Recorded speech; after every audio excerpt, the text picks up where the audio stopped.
धर्मनगरी कुरुक्षेत्र पहुंचे सांसद दीपेंद्र हुड्डा ने थानेसर विधानसभा क्षेत्र में हरियाणा मांगे हिसाब अभियान के तहत की पदयात्रा। उमड़े जनसैलाब को देख गदगद हुए हुड्डा बोले, प्रदेश की जनता भाजपा सरकार से हिसाब लेकर रहेगी। उन्होंने आरोप लगाया कि भाजपा सरकार ने प्रदेश को विकास की पटरी से उतारकर बेरोजगारी, महंगाई, अपराध, भ्रष्टाचार और नशे की भेंट चढ़ा दिया है। सांसद दीपेंद्र हुड्डा ने आज थानेसर विधानसभा क्षेत्र में हरियाणा मांगे हिसाब अभियान को लेकर कुरुक्षेत्र जाट धर्मशाला से रोटरी चौक तक पदयात्रा की। इससे पहले कुरुक्षेत्र की जाट धर्मशाला में एक जनसभा का आयोजन भी किया गया। इस दौरान सड़कों पर जनसैलाब भी उमड़ पड़ा। पदयात्रा में पूर्व मंत्री अशोक अरोड़ा, विधायक मेवा सिंह, स्थानीय कांग्रेस के वरिष्ठ नेता, कार्यकर्ता व गणमान्य लोग मौजूद रहे। एमएलए साहब, एक्स-एमएलए साहब, सभी वरिष्ठ साथी बैठे हैं। पोर्टलों के सिस्टम में लोगों को लाइनों में खड़ा कर दिया, अपने कागजों में उठा दिया।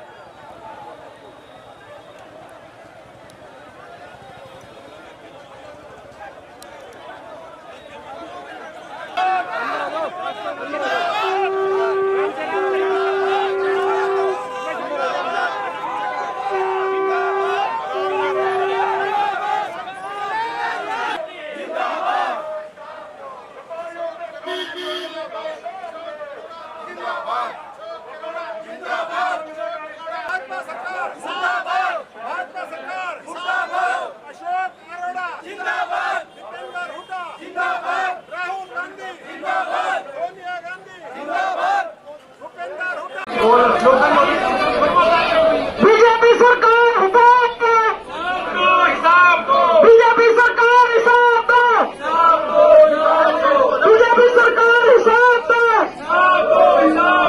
बीजेपी सरकार हिसाब दो। हमारा सीएम कैसा हो? अशोक अरोड़ा।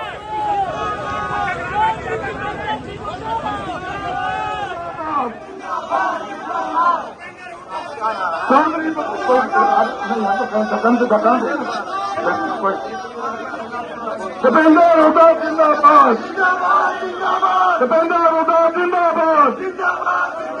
बीजेपी सरकार हिसाब दो, बीजेपी सरकार हिसाब दो, हरियाणा सरकार हिसाब दो, हरियाणा सरकार हिसाब दो, हरियाणा सरकार हिसाब दो,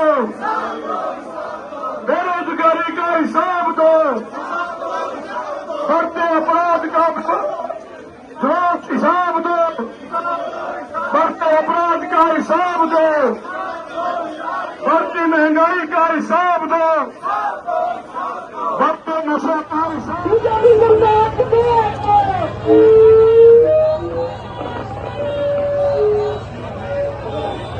आराम से, बिल्कुल आराम से, बिल्कुल आराम से, बिल्कुल आराम से, बिल्कुल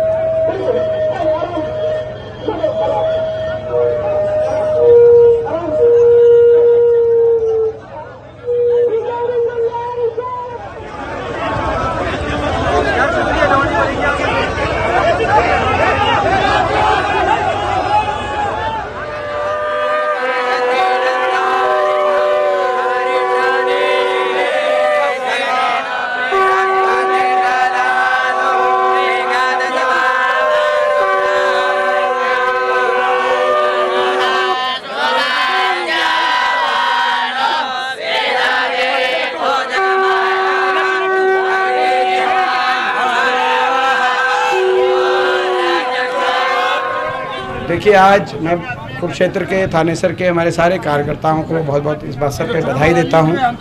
अशोक अरोड़ा जी को भी बधाई देता हूं और सारे कांग्रेस कार्यकर्ताओं को कि आज आपने देखा होगा कि एक बड़ी भारी जनसभा का कार्यक्रम नहीं था हमारा, वहाँ तो पदयात्रा का था, लेकिन मैं समझता हूँ 10,000 आदमी एक इतनी बड़ी ज़बरदस्त जनसभा के माध्यम से कार्यक्रम वहाँ पे, और उसके बाद वहाँ से लेकर लगातार, और ख़ास तौर पे जो पूरी हमारा पुराना बाज़ार था और इसमें हर दुकानदार का जिस रूप से आशीर्वाद मिला और जो प्यार मिला वो एक ऐतिहासिक था। और इसके लिए मैं कुरुक्षेत्र के सभी कांग्रेस कार्यकर्ताओं को, विशेष तौर से आदरणीय अशोक अरोड़ा जी को बहुत बहुत बधाई देता हूँ। देखिए, मैं समझता हूँ कि कल रात को उनका मेडल आया है और जो है बहुत खुशी है, पूरे देश को बहुत खुशी है। सिल्वर मेडल कोई छोटी उपलब्धि नहीं है, क्योंकि उन्होंने अपना स्टैंडर्ड इतना हाई सेट किया था कि लोग कह रहे थे कि गोल्ड मेडल आए, मगर आज तक देश के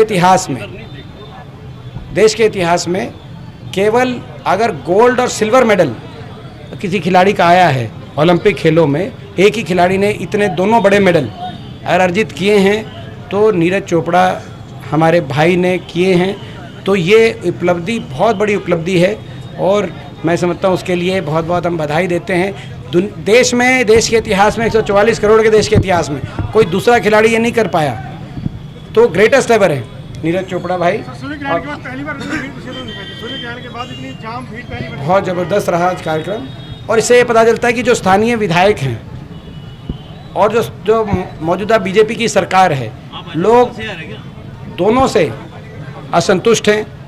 आपने देखा होगा कुरुक्षेत्र को विकास की पटरी से उतारने वाली ये सरकार साबित हुई। आज सड़कों की स्थिति देखिए आप, उमरी रोड की आप स्थिति देखिए। आपने देखा होगा सफाई व्यवस्था कुरुक्षेत्र के अंदर, अभी आपने देखा होगा थानेसर के हमारे बहुत से जो पुजारी हैं वो आकर कंप्लेन कर रहे थे कि कितनी बुरी सफाई व्यवस्था है। आवारा पशुओं का आपने देखा होगा क्या बुरा हाल है आवारा पशुओं की। आपने देखा होगा कि कॉलोनियाँ कैसे कट रही हैं।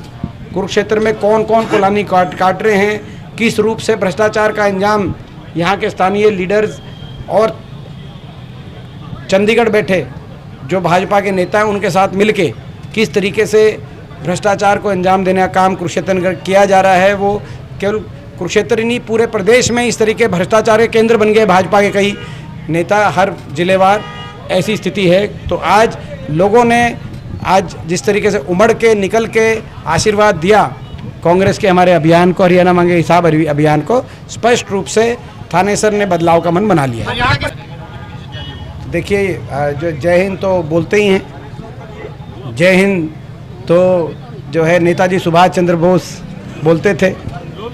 तो मैं समझता हूं कि ये जय हिंद का ही देश है और जय हिंद बोलना चाहिए, मैं तो ये मानता हूँ। मैं उनके बारे में कमेंट नहीं करना आता, उस बारे में कोई कमेंट नहीं करना आता। वो सबको पता है उनकी जो है बात वो क्यों कह रहे हैं, वो बात सबको पता है अंदर से वो क्यों कह रहे हैं। चाहता हूँ कि आज जो भूपेंद्र हुड्डा जी का जो भाजपा से रोष मार्च था, जिसमें वो हिसाब मांग रहे थे, भाजपा से हिसाब मांगो यात्रा थी जो, वो सफल नहीं। बहुत ही मैं बधाई देना चाहता हूँ कि हरियाणा के लोगों में इतना रोष भर चुका है, उन्होंने देख लिया कि ये लुटेरों की सरकार है। 5-5 हज़ार करोड़ रुपये का कोई हिसाब मांग रहे तो हिसाब देने का काम नहीं कर रही है। तो मैं सभी से कहना चाहता हूँ कि अपने वोट को सही जगह पर डालने का काम करें। धन्यवाद।